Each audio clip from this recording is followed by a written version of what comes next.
Salli wa sallim ya salam ala nabi khairil anam wal ali wa sahbihi. Bismillahirrahmanirrahim. Allah Ta'ala telah mewahyukan, wa idza sa'alaka ibadi anni fa inni qarib ujibu da'watad da'i idza da'ani. Surat Al-Baqarah 186. Dan apabila hamba-hambaku bertanya kepadaku tentang aku, maka jawablah bahwasanya aku adalah dekat. Aku mengabulkan permohonan orang yang berdoa apabila ia memohon kepadaku. Asal mulanya seorang laki-laki dari dusun datang kepada Rasulullah sallallahu alaihi wasallam. Laki-laki itu bertanya kepada Rasulullah, aqaribun rabbuna fanunajiyahu am ba'idun fanunadiyahu. Wahai Rasulullah, apakah Tuhan itu dekat sehingga kami cukup berbisik dengannya, atau Tuhan itu jauh sehingga kami perlu berseru kepadanya? Apakah Allah Ta'ala itu parak, amun parak berbisik saja kami minta, atau Allah Ta'ala itu jauh nyaman kami berteriak minta kepadanya? Allah menurunkan ayat, bila bertanya kepada engkau wahai Muhammad hamba-hambaku tentang aku, maka jawablah bahwa aku adalah dekat. Jadi artinya kada perlu berteriak minta kepada Allah Subhanahu wa Ta'ala, itu karena Allah dekat. Aku mengabulkan permohonan orang yang berdoa apabila ia memohon kepadaku. Was'alullaha min fadlih, surah An-Nisa 32. Dan mohonlah kepada Allah sebagian dari karunia Allah. Artinya mintalah kepada Allah sebagian daripada karunia-Nya. Hadis Rasulullah menyatakan, man nazalat bihi faqatun fa anzalaha bin nas lam tusadda faqatuh, wa man nazalat bihi faqatun fa anzalaha billah fayushikullahu lahu birizqin ajilin aw ajilin. Rawahu Abu Daud. Barang siapa ada padanya satu hajat, atau barang siapa tertimpa satu kesulitan, musibah, maka dia tempatkan musibahnya itu dengan manusia. Artinya dia mengadu, mengeluh kepada manusia. Lam tusadda faqatuhu, maka tidak akan ditutupi kesusahannya itu, kada akan selesai permasalahannya. Tapi barang siapa turun dengannya satu musibah atau sesuatu yang sulit pada dirinya, maka dia tempatkan sesuatu itu dengan Allah, maka hampirlah Allah memberikan dia rezeki yang segera atau yang tertunda.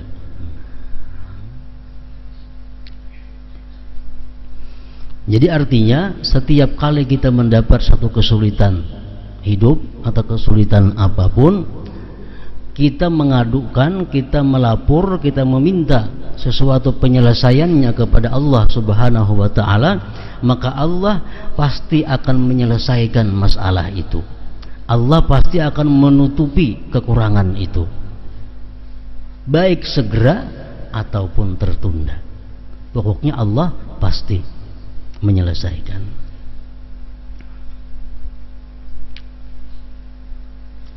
Ada hadis Rasulullah mengatakan lagi, afdalul ibadah intizarul faraji. Ibadah yang paling afdal itu adalah menunggu kelapangan, menunggu Allah mengabulkan doa itu. Nah, kita ada kesulitan, kita berdoa kepada Allah agar kesulitan itu diselesaikan oleh Allah. Sehari kada tuntung, 2 hari kada biris. Nah, kita tunggu anugerah Allah menyelesaikan itu. Nah, menunggu itu dihitung sebagai afdal, paling afdal ibadah, paling utama ibadah. Jadi orang berdoa itu artinya kada ada ruginya. Inya berdoa kepada Allah dikabulkan segera, untung. Dikabulkan lambat, menunggu itu pun dihitung sebagai ibadah.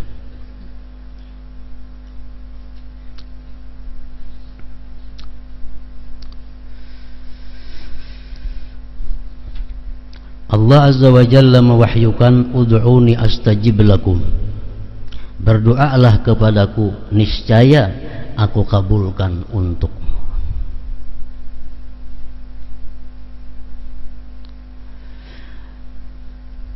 Ud'uni astajib lakum, berdoalah kepadaku, niscaya aku kabulkan untukmu.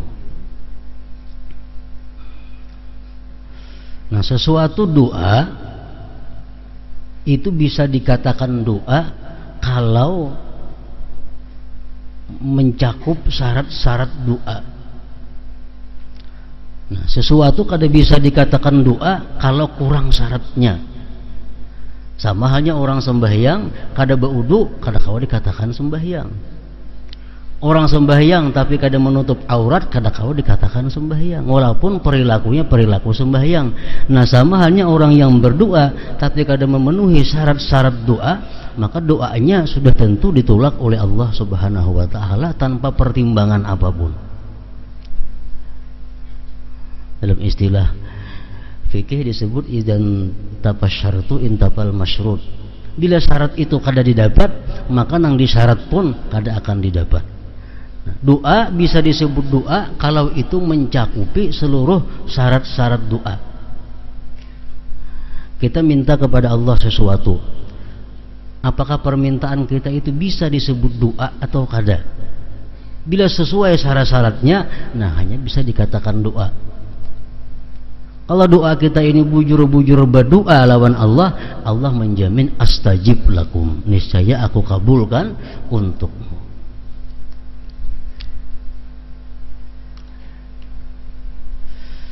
Nah, oleh karena itu para ulama mengatakan bahwa sebelum orang yang berdoa itu berdoa kepada Allah, dia mesti mengetahui dahulu syarat untuk jadi doa macam apa, supaya permohonan kita ini cucuk ke dalam syarat-syarat doa.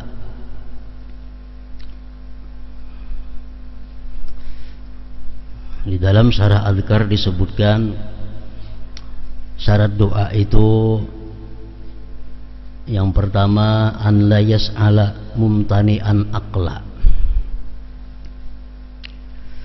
bahwa dia tidak meminta kepada Allah yang tertolak pada akal.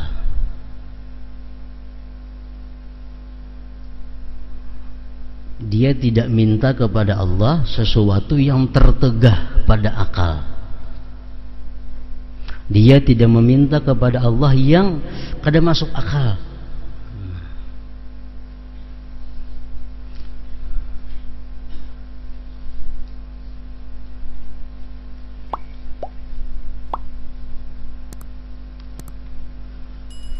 Kalau dia minta kepada Allah sesuatu nang kada masuk akal, itu kada doa ngarannya, dan kada akan dikabulkan oleh Allah Ta'ala karena bukan doa. Di situ disebutkan contohnya yang mustahil pada akal itu ka'iktsari wujudihi, seperti minta kepada Allah agar dirinya itu menjadi banyak sehingga bisa bertempat di situ, di sini dalam satu saat. Nah, itu permintaan yang tertolak pada akal. Dia minta kepada Allah supaya dia jadikan dirinya jadi 5 umpamanya. Jadi ada di pantai, ada di kandangan, saat itu kita imbai. Nah, itu permintaan yang mustahil. Itu bukan doa kepada Allah Subhanahu wa taala, tapi itu adalah semacam istihza, meulu-ulu dengan Allah Subhanahu wa taala, dan itu hukumnya haram. Meminta yang mustahil pada akal.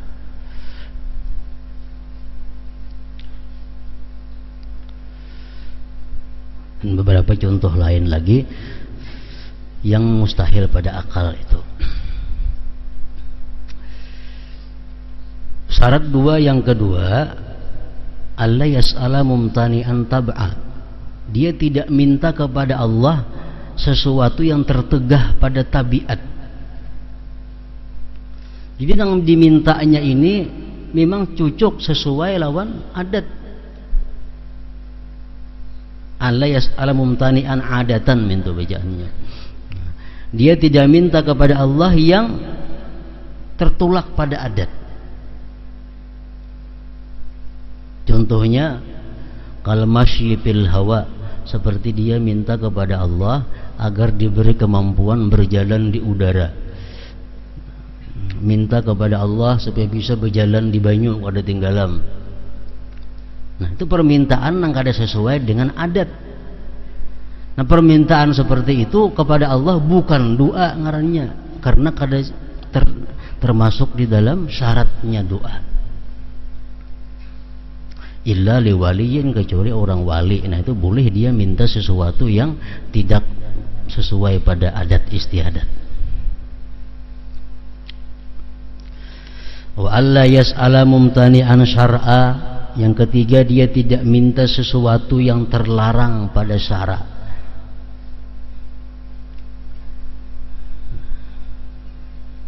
Kalau kita minta sesuatu kepada Allah tetapi dilarang pada syara', itu bukan doa ngarannya.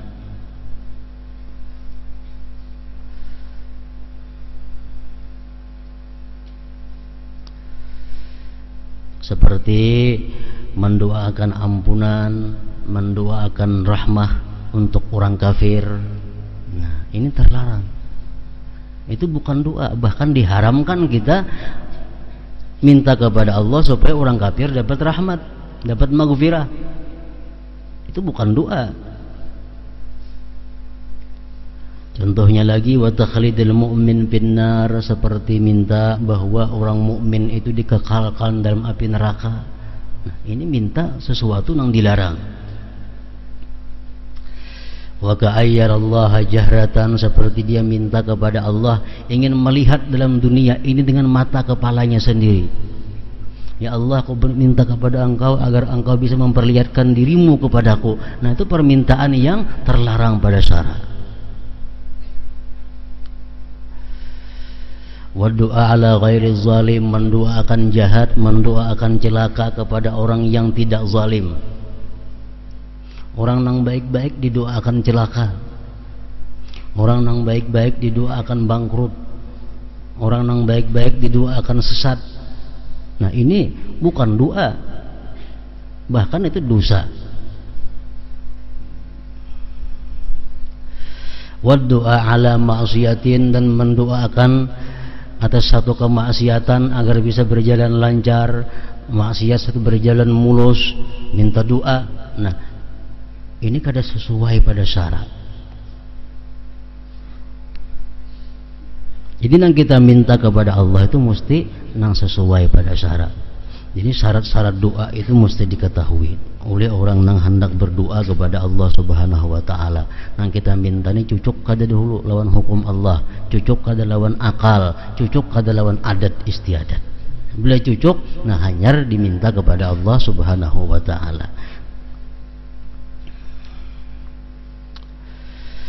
Ud'u rabbakum tadarru'an wa khufyatan innahu la yuhibbul mu'tadin. Berdoalah kepada Tuhan kalian dengan merendahkan diri dan suara yang lembut. Sesungguhnya Dia tidak menyukai orang-orang yang melampau batas. Berdoa kepada Tuhan dengan merendahkan diri. Artinya doa itu kita mengakui kelemahan kita, doa itu adalah pengakuan kita ini kurang, kita ini lemah, kita ini kada mampu, dan pengakuan bahwa hanya Allah yang kaya, hanya Allah yang bisa menolong, hanya Allah yang bisa membantu. Nah, itu adalah intinya doa.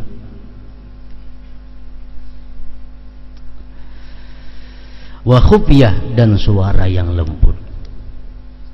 Innahu la yuhibbul mu'tadin, dia tidak menyukai orang-orang yang melampau batas.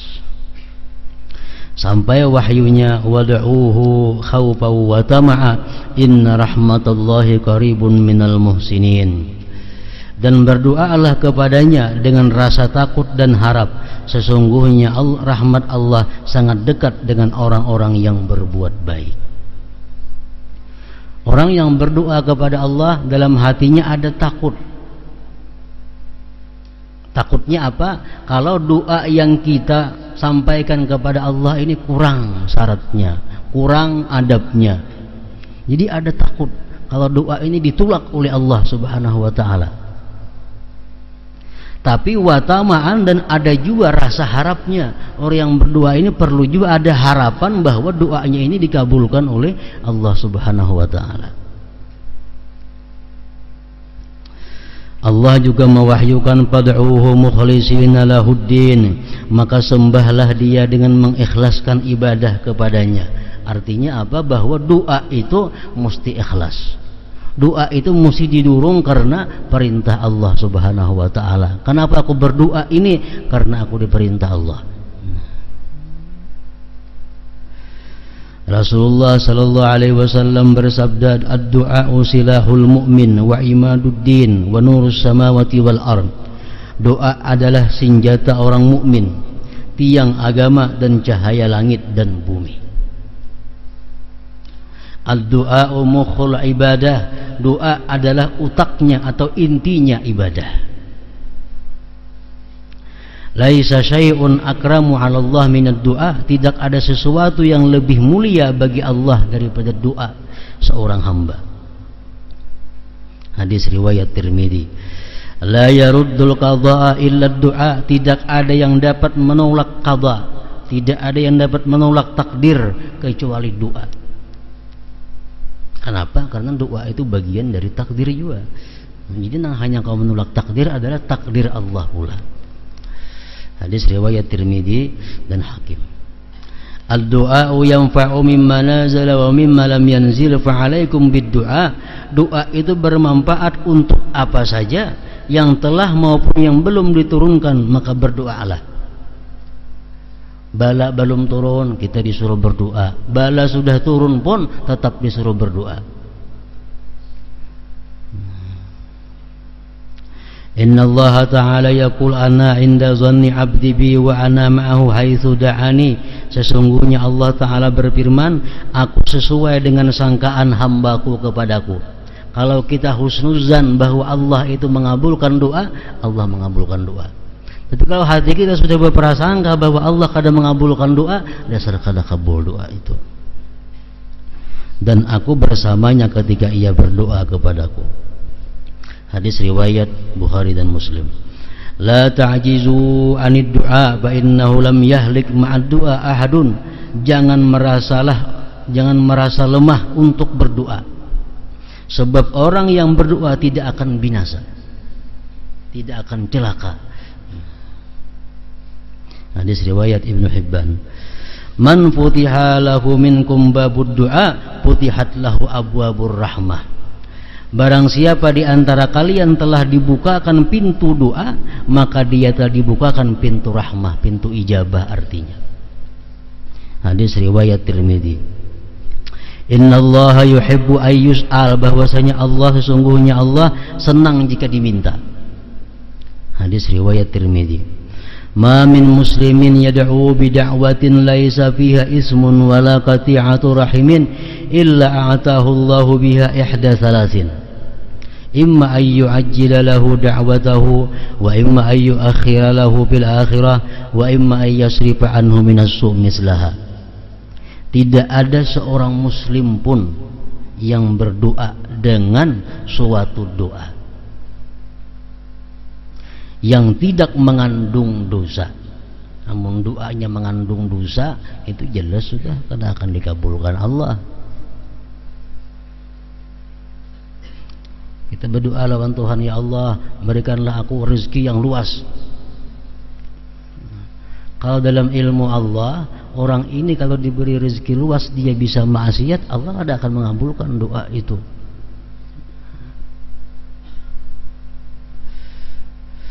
Tidak ada seorang muslim pun yang berdoa dengan suatu doa yang tidak mengandung dosa dan pemutusan silaturahim, melainkan Allah akan memberinya salah satu di antara 3 hal berikut. Mengabulkan doanya di dunia ini, mengabulkan doanya di akhirat nanti, atau memalingkannya dari suatu keburukan yang sebanding dengan doanya. Nah, antara 3 itu didapat oleh orang yang berdoa. Hadis riwayat Ahmad, Hakim, Baihaqi, Ibnu Abi Syaibah dan Abu Ya'la. Abu Sa'id perawi hadis di atas berkata kepada Rasulullah sallallahu alaihi wasallam, idan nukthir. Qala Allahu taala aktsar. Kalau begitu kami akan banyak berdoa. Rasulullah sallallahu alaihi wasallam menjawab, Allah taala akan lebih banyak mengabulkan. Makin banyak berdoa, Allah makin banyak mengabulkan. Jadi demikianlah 10 hadis tentang keutamaan doa. Nangapa nang perlu kita minta kepada Allah Subhanahu wa taala? Nangapa nang selalu setiap waktu kita mohon kepada Allah? Seorang laki-laki datang kepada Rasulullah sallallahu alaihi wasallam.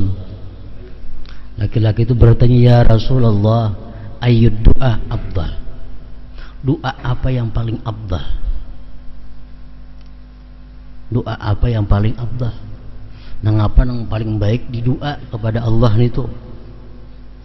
Qala, ujar Rasulullah, "Sal rabbaka al-afiyata wal mu'afata fid dunya wal akhirah." Yang paling baik diminta kepada Allah itu adalah mintalah engkau afiyah. Satu, yang kedua mu'afah, dan mu'afah dunia dan akhirat. Afiyah itu artinya adalah sihat jasmani dan rohani. Afiyah, sihat zahir dan batin. Sihat dunia, sihat agama.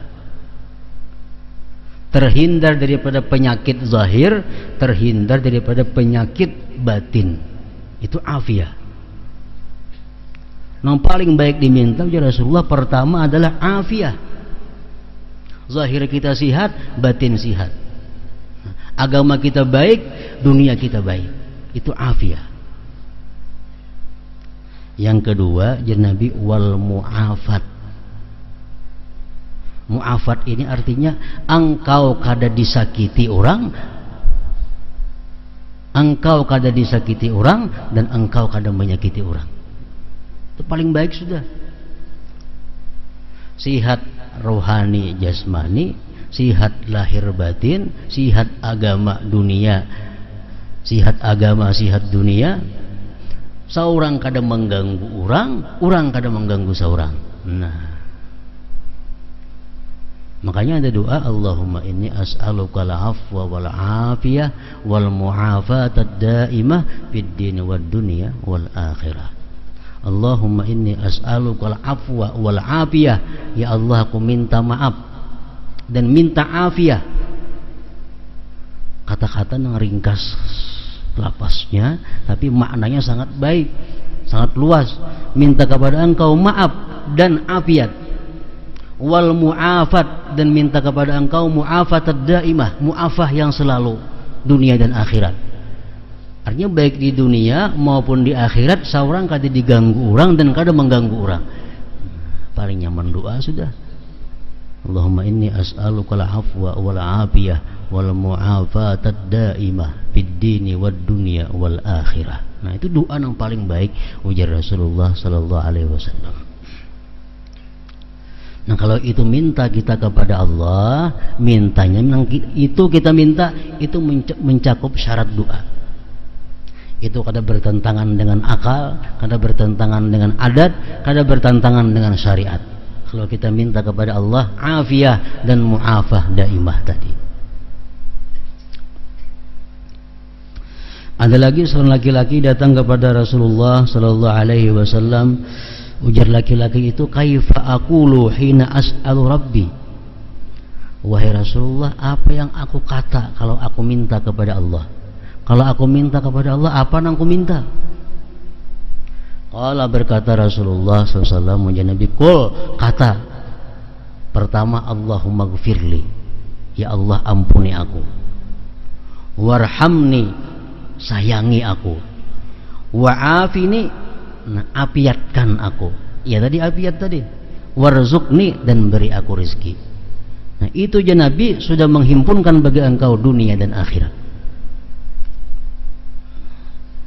Nah kalau kita minta kepada Allah, minta diberi ampunan, minta disayangi, minta diberi rizki, minta diafiatkan, minta mu'afah, itu doa sudah termasuk semuanya, syarat-syarat doa cukup, karena bertentangan. Tinggal lagi yang kita perhatikan adabnya berdoa. Kalau syaratnya sudah beres, nah hanya lagi adabnya. Kalau adab doa sudah kita beres juga, doa kita pasti antara tiga, dikabulkan langsung saat itu, atau dikabulkan kaina, atau dihurupi Tuhan yang sama atau lebih nilainya pada yang kita minta itu. Tapi kalau doa kita ini syaratnya kada cukup, adabnya kada baik, nah kada dapat napa-napa. Berdoa sing lawasannya kada mau kabul-kabul juga, nah barangkali adabnya kada cucuk, atau barangkali syaratnya doa luput. Kalau syaratnya cukup, adabnya pas, Allah menjamin, astajib lakum, aku akan memperkenankan bagi kamu.